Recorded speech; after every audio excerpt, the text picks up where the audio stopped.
And just like that, Riverdale becomes the modern day TV series Zodiac Killer. Now we know who killed Jason. Now it's time to guess what happened to Fred. What's up, you guys, and welcome back to Soap by Gigi 101. Today is Wednesday, which means it's time for another recap, review, whatever of Riverdale. Only, let's be real, let's call a spade a spade. Today's actually Thursday, and I'm a day late, and I do apologize, but I got classes. It's midterms. Your girl's very tired. But anyway, so once again, we find the third episode of Riverdale Season 2, really focusing on subplots, basically. So you have the plot of Kevin. Kevin is the GBF of Betty, and Kevin is really going through this whole thing with his sexuality because, you know, he is a homosexual, and he lives in a very small, conservative kind of town, so his options of being able to freely explore his sexuality is not there like it is for the heterosexuals in the town of Riverdale. And he runs through this forest called Fox Forest, and he meets these random people. It's like a live action Tinder going on, and he's like making out with them or hooking up with them in the forest, and Betty gets wind of it, and Betty is trying to convince him that that's not safe because there's a killer on the loose. Maybe you don't want to be gawking through the woods, okay, looking for random guys. Because how it started was, remember, Moose got shot with his girlfriend or whatever, and Kevin was right there and was able to run to the scene to see what happened. It was just really intense. So, you know, Kevin is struggling with that, and he's really kind of like pushing Betty away because he's like, Betty doesn't understand what I'm going through, and I feel like you're being judgmental, and I feel like I'm always listening to your problems, and you don't understand mine, nor do you really show an interest in caring. And it ultimately ends with Kevin going into the woods and meeting this creepy guy with a baseball cap, and his head is down so you can't see his face, and he goes to approach the car because Kevin already said, you know, I can't stop and I'm scared. You know, he said that to Moose when he went to go visit him in the hospital. And the guy is like, well, are you looking for me? And Kevin's like, I don't know. The guy tells him to get into the car. We see Kevin get into the car, and then the guy automatically like shanks him in the belly. And then Kevin kind of comes back, and we see that it's Kevin having the realization of this is what could really happen to him right now. And the guy's like, come on, get in the car. And he's like, no, you know, I'm good. And he starts to get really, like, aggressive verbally. Like, get in the car, you little tease. And that's when Kevin, like, starts to run off. And he goes to his house, and his father's sitting there waiting for him and confronts him because Betty went to the house to talk to Kevin, but he wasn't there, and ended up talking to his dad about what Kevin has been doing. And, you know, Betty's trying to be a good friend, but Kevin doesn't see that. Because he feels trapped. So that's one subplot. Then you have Jughead, who now goes to Southside High. And, you know, honestly, Southside High is like the school from Freedom Writers, if you're from that generation, or if you're from my generation, Dangerous Minds with Michelle Pfeiffer, before she started to look like really old and creepy. Yeah, that movie, or those movies. And, you know, he's an automatic in with the Serpent kids because everybody is in a kid gang version. So like they're the children of members of different gangs, and they like click together like Ever After High or something. I don't know. And he's like, listen, I'm a loner. I don't want to be bothered. And there's one girl who is in the Serpents who really is kind of like looking out after him. I think her name is, I don't think she's Kat Graham. She's the girl from that Disney movie, My Babysitter's a Vampire. Her, that's the chick. And, you know,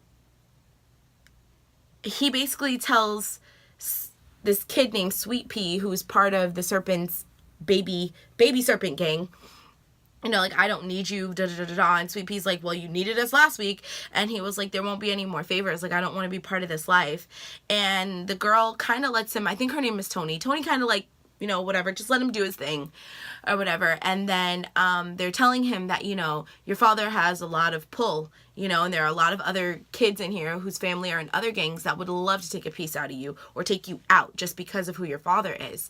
And sure enough, while he was staying late working on the school paper, because he managed to get that open, he got locked in and one of the kids beat him up. Not that bad. Like, I thought, like, because you see him try to go out the door, but then the door is, like, chained locked. And then he goes around the corner, and then in the shadow, like, you see the shadows against the wall of him getting the crap beat out of him. But then when you actually see him, like, the scars are minuscule compared to that shadow fight. I'm just saying. So, at the end of that, Jughead just decides, you know what, if you can't beat him, join him. And he'd rather be part of the Serpents than to be ambushed and beat up every day. So, inadvertently, he's now part of the Baby Serpents Club.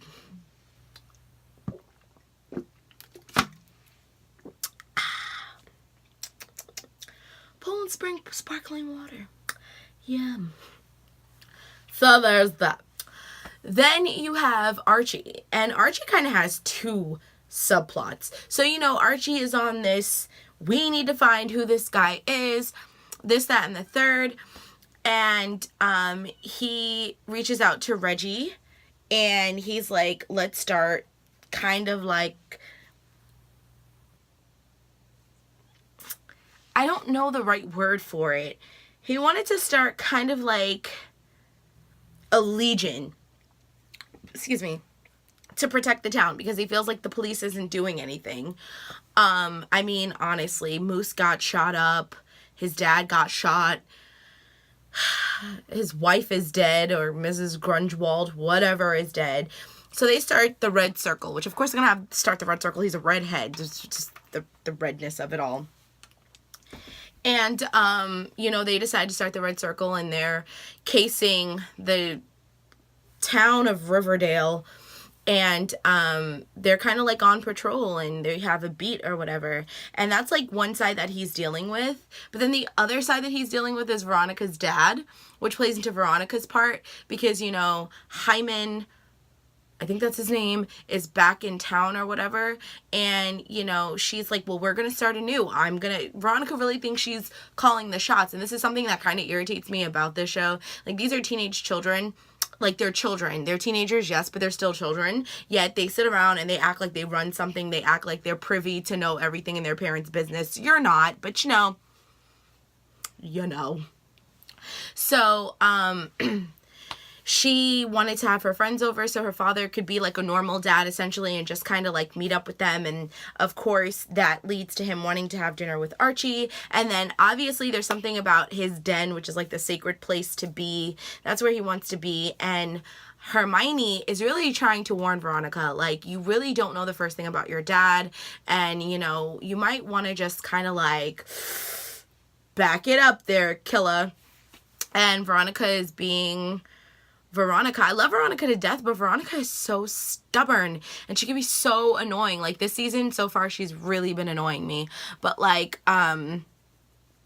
which is really sad because we're only on like episode 3. But you know, she invites Archie over, and he allows Archie into the secret den, but doesn't allow her. And then right before Archie comes over, Hyman speaks to Hermione, which, first of all, why are these their names? Why would you marry somebody who has a feminine version of your name? It's so confusing.